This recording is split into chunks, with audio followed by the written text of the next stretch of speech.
right now with the Forerunner Chronicles, and right now we have a very interesting guest via telephone. The reason that he can't do a video interview with me at this time is because the information that he's going to be sharing with us is extremely sensitive in nature, and to protect himself, we're going to be doing this as a telephone interview.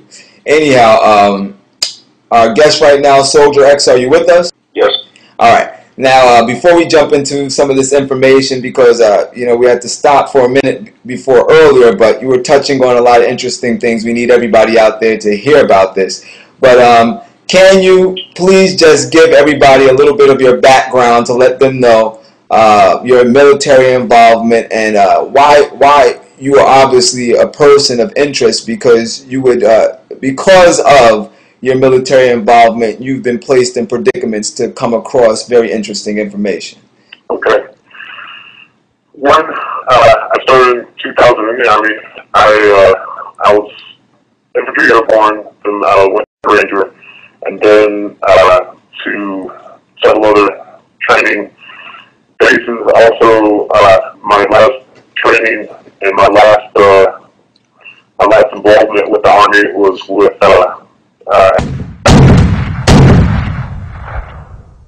you ask me why am I interested in getting this information out? It's simply because it affects us all. Whether you're a soldier, whether you're a politician, whatever you are, this is going to affect us all, because it goes from the highest to the lowest, and it's definitely a concern for humanity. Amen. I love that. So now, we were talking a little bit earlier about the whole situation with the buildup of UN troops here in the United States of America, right? Right.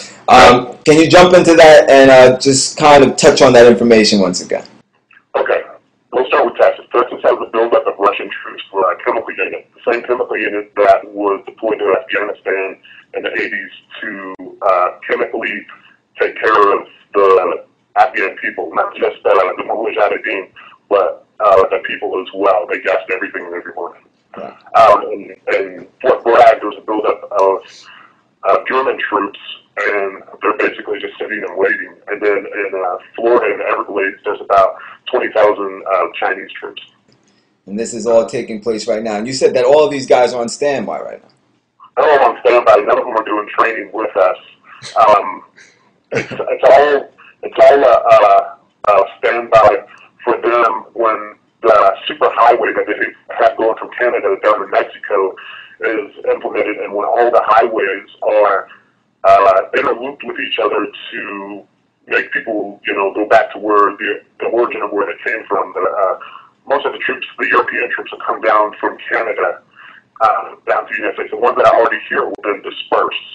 So any hostile Americans they come across, they'll have a chance to get before full war breaks out. It's the plan to build a massive superhighway, the Trans-Texas Corridor, the NAFTA Superhighway, which will run from our border with Mexico across Texas, and that superhighway intended to go all the way up to Canada. Bill Tucker has the report. It's known as the TTC, the Trans-Texas Corridor, I-69, or just the NAFTA Superhighway. 1, 2, 3, 4. It's highly controversial. The proposed route from Laredo, Texas to Texarkana, Texas would be a 4,000-mile network of new toll roads with truck and car lanes, rail lines, pipeline, and utility zones. Its projected cost, $183 billion over 50 years.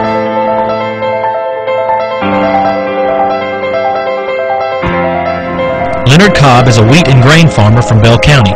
His operation sits just outside Rogers, Texas, and in the middle of one of the proposed paths of the now defunct Trans-Texas Corridor. Even though the Texas Department of Transportation says the TTC is officially dead, Cobb is leery about their revised plans.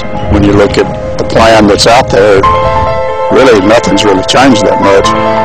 But basically they're saying 600 feet instead of 1,200 feet. But I don't know if anybody's ever walked off 600 feet somewhere, but that's still a pretty wide road.